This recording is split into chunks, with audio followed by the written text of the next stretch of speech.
back to another team analysis video for One Piece Burning Blood. We are coming to the August the 1st tournament, the Battle for Peace, very, very soon. We're about 6 days away from the actual event. And of course, I'm going to try to get some team analysis videos based on everybody. My name is Silvokiji, and this is TheZoneGamingGo. And we're going to be talking about Jester's team. Now, Jester is one of my longtime friends in this game. He recently came back to the game after not even that long.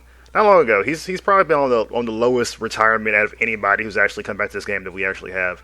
I think it was only about 3 months or probably like that. But in those 3 months, me and Rohawk decided to branch out, find other players to play against. And of course, we found people like Dome, Dofi, Amar, Noro, Vachito, Fortune, Bard, all those beautiful people, all those high skill players. And Jester is just coming back without barely any practice at all whatsoever. And he's playing as a team that I really said he shouldn't probably play with. Okay, so the characters in this team is Soba, Marco, and Mihawk. I don't remember who actually is first on this team, but I can gladly say I am very surprised that this is a 9K team. Actually, no, I'm not.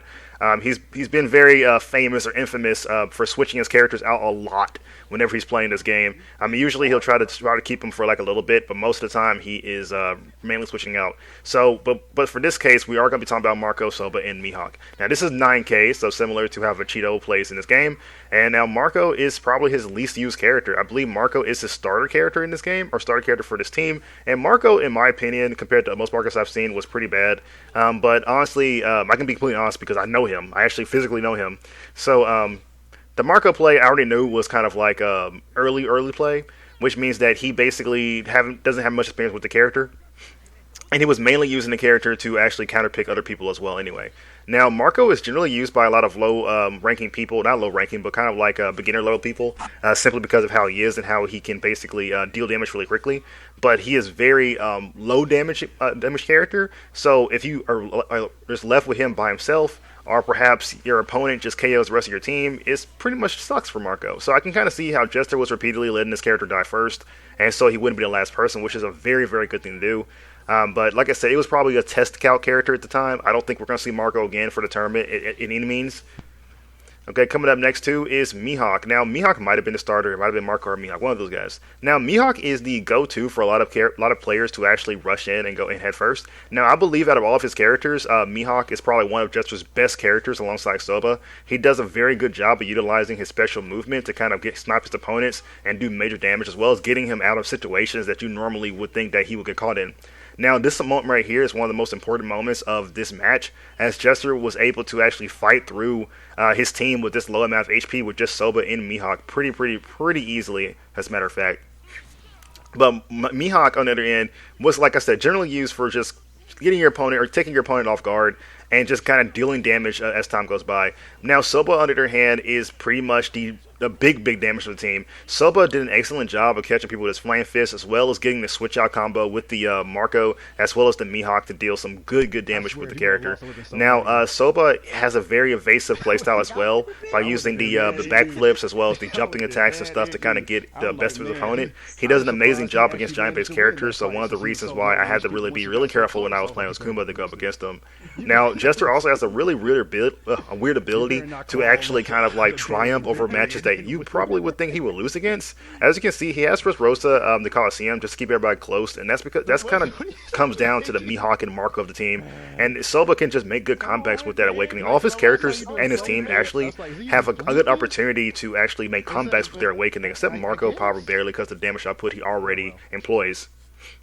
Now, we're going to go ahead and look at this next match. We're going to go ahead and do a match analysis here, simply because we pretty much didn't... How can I say this? Whenever I use up to do a team analysis and I don't take that much time on it, I'm going to try to do a match analysis on it, just so we can kind of, like, risk the time going forward. So, this is going to be a match analysis situation now, and we're going to talk about how he went up against me, Silvokiji, and see how the battle actually went on and stuff like that. Now, something about just his personality as a player, though, he has a very bad habit of dissing himself and saying he's not going to win and basically kind of making excuses before the fight even employs. But he's actually not that bad, and hopefully one day, when he's old, maybe 80, he'll realize that. Because right here is using Mihawk to cut down the Kinyu and switching to Marco to get damage. But here's the thing, he did too many hits already, and so Soba wasn't going to be able to do that Flame Fist like he wanted to so much. But since the Loki was already broken on that Kinyu, he was able to get rid of Kinyu super early on, thanks to the switch out between the Soba and the Marco play. Now, right now, I have a Koji and a King on my team, slowly moving through the original team that I actually had.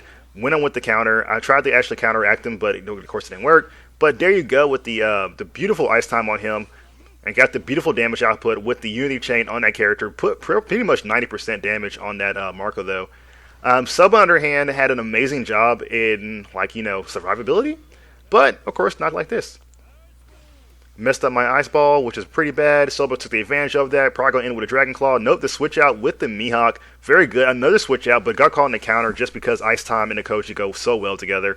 And the beautiful jumping attack coming out. Now, he has a very weird habit of drawing out raw Flame Fist, but it's understandable since in this situation, it's like some people forget the Loki, and I was at that point too where I kind of forgot the Loki. And he's probably doing it to actually get rid of Ice Time, because if he actually does Loki, if he does do Flame Fist on my Ice Time when I don't have Loki activated, I think it will kill me.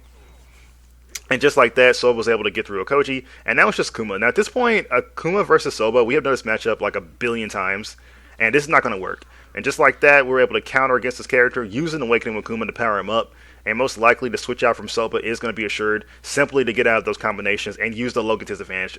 That's going to be a Flame Fist combo into the Mihawk. It's going to deal tremendous amount of damage to this character. No instant rush. Tried to use his ultimate in his face. Probably could have stayed clear. The ultimate's going to miss through a stroll there.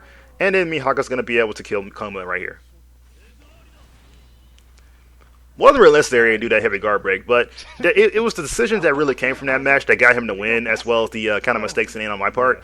But that was fun. So just remember, guys, if you're losing in One Piece Burning Blood, it doesn't mean you suck. It doesn't mean that at all. You could actually be pretty good. You're just not getting outsmarted every turn. Enjoy playing One Piece Burning Blood. See you for your next time. The next match of these team analysis we're going to be doing, as well as the next 0-0 series. I'm going to try to do a challenge accepted today, but you never know. Until next time, guys, keep playing One Piece Burning Blood.